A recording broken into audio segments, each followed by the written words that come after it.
Let's start with the heartbreak of the day for me. Let's start with Charles Oliveira versus Tony Ferguson.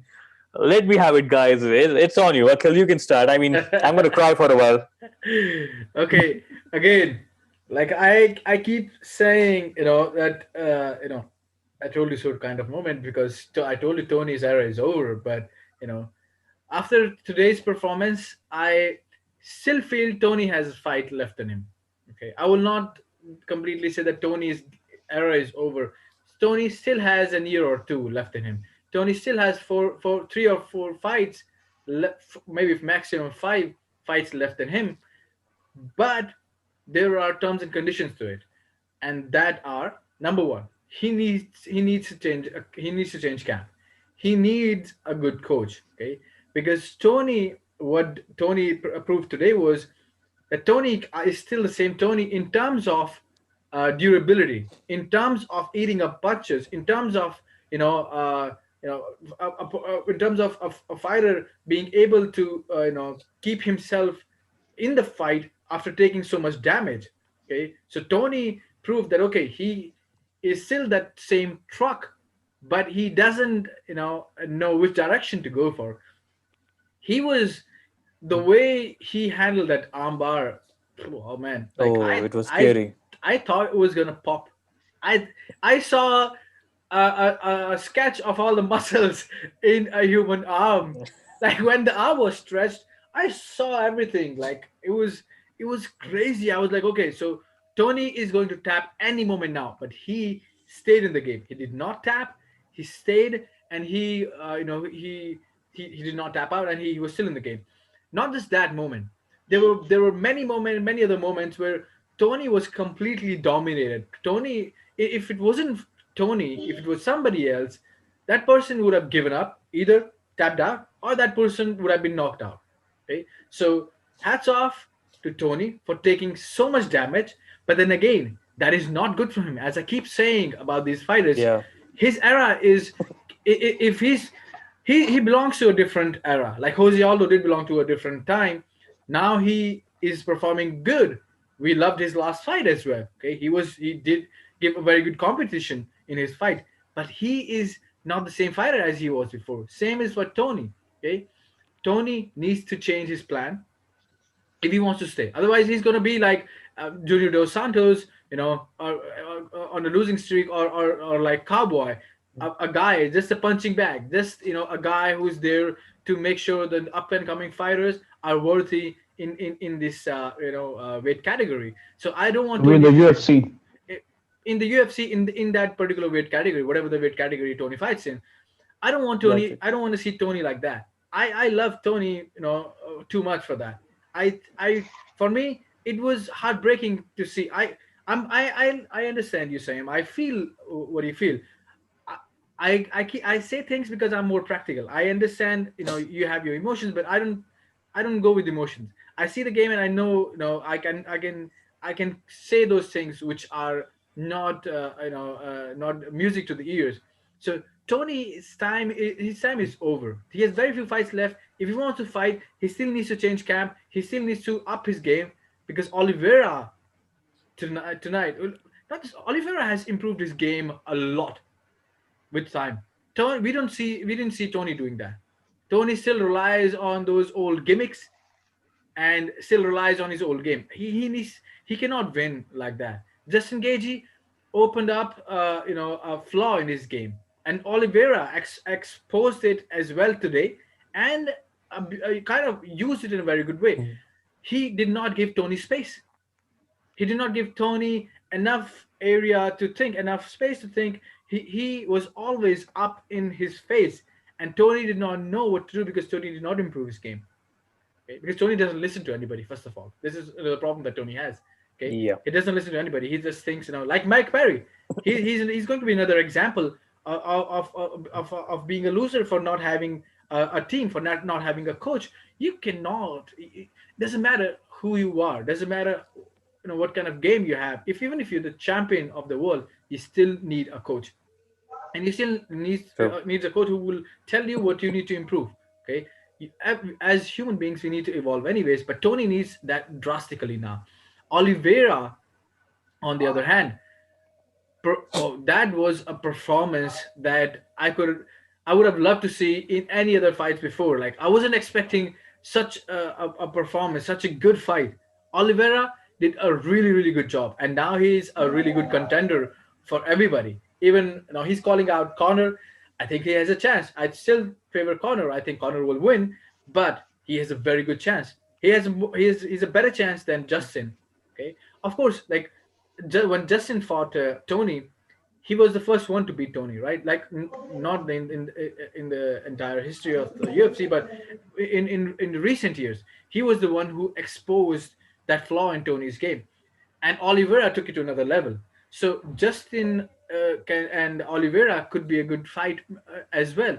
But seeing Justin's game against Khabib, I think Oliveira is better because he did beat Tony on ground, which is kind of a big deal. Okay, It is a big deal, right? because Tony is really good on the ground. Right. So I I I would say that okay, today I saw Oliveira being a contender for the title belt, and for Tony, I think he needs to up his game. Otherwise, he should quit. He should just leave UFC. That I'm sorry, but that's a hard reality that everybody has to face. Okay. Rajat, what are your views on the fight? Were you as heartbroken as I am? Uh, yeah, yes, I was. Obviously, we don't say it enough, but we all are Tony fans, right? Yeah, All that stuff he does, his his mentality to fight and his heart that he shows in his fights. First of all, today when he got armbarred, we all thought that it was going to break. It yeah, was like that moment, when someone hits someone the nuts in front of you, you hold yours. It was yeah, something like that. yeah, like Seriously, I yeah, was feeling pain in my arm from that. yeah. That And True, happens. man. yeah, and Oliveira, after moving to 155, he's undefeated in this weight class, and I think this is the more natural weight class for him. Yeah, And Tony, we can't say that his time is over. And obviously, what Justin did to him, the way he did to him, that was totally different than what Oliveira did to him. But one thing was common between both fighters, which was that they didn't give Tony enough space to pull off his, what crafty things and what unorthodox things he does all the time. That creativity, all he shows and everything. but Uh, I'm gonna Justin did that. interrupt. I'm sorry, but That that's what I was saying.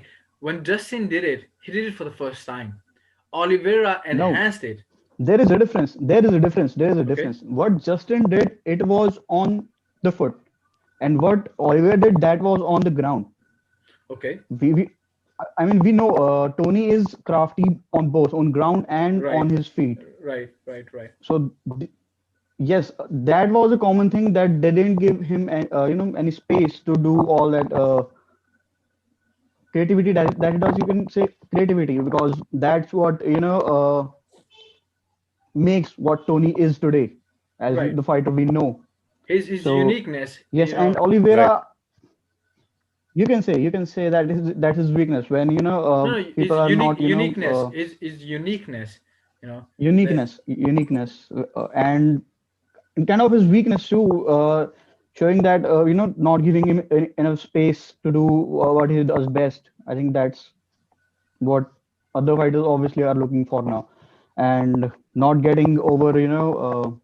Let's say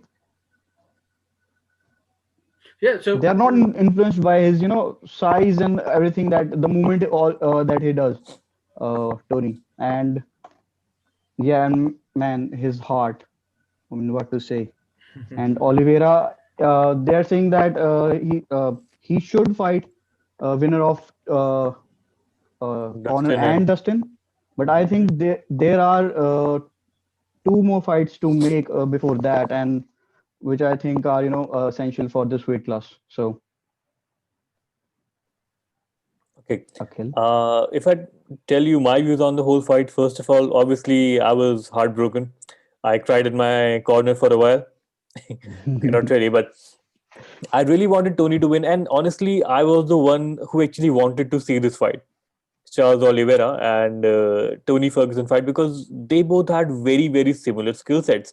Both of them are really good on feet, Yeah, and both of them are exceptionally good at grounds. Charles Oliveira, okay, he's definitely a level above for what I can see now. One That he thing that I proved was today. already discussing with Akhil was Tony creates these chaoses, right? When he's fighting, he tries to fight in that chaos, right? Where he'll do some random shit, and people would kind of buy into that shit, and then they would try to fight Tony's chaos with their own chaos, and it doesn't work. Tony thrives in chaos, right? If you remember the fight with Justin, right? By the end of second round, Justin started getting more chaotic with Tony, and it Yeah. almost ended up with him being finished. And Mhm. then what does his coach do? His coach takes him to the corner and he says, "You know what? You need to calm down. Don't buy into his chaos. Don't react to his chaos. You do True. what you're told, and things would be fine." And then he just stayed composed. He stayed calm, and he hit Tony with the better shots. And we know how the fight went, right? I think same thing happened with the Charles Oliveira fight too. When Charles Oliveira came out to fight him, Tony was still doing his things. He did his weird head movement. He had a really good jab and cross that he connected with, but Charles did not react to it because most people they start panicking when they start fighting Tony. Okay, now what's happening? Now what's gonna happen? They Now get what's gonna happen? actually people get overwhelmed by his movements. What Tony Right, does, in the fights, right. Oliveira did they get not. overwhelmed by his He shit. connected with some few good shots. He maintained his distance and he took him down and he controlled him down, which is not something Yeah. easy. Honestly, I feel if it was any other fighter other than Tony, I think Charles Oliveira would have submitted him. Yeah. The kind of movements and the kind of transitions he was doing, Mhm. I think most fighters, with the exception of maybe Tony and maybe Nate Diaz, Mhm. would have survived the kind of transitions Oliveira was putting on them. And he survived, and it's good. Obviously, the armbar was a huge talking point here because everybody felt that, oh shit, that's going to break. When I was watching that armbar happen, I was actually thinking about the time Frank Mir fought Tim Sylvia. I was thinking, oh shit, this Yeah. is definitely breaking for sure. Where, And where his arm popped, the forearm popped. yeah, right. And that's what I, Yeah. after the fight, I thought, you know what, Tony is his own biggest weakness, right? I think it is a similar case like it is Yes. with Cody Garbrandt. Cody Garbrandt is Cody Garbrandt's worst enemy, Yeah. and Tony is Tony's worst enemy.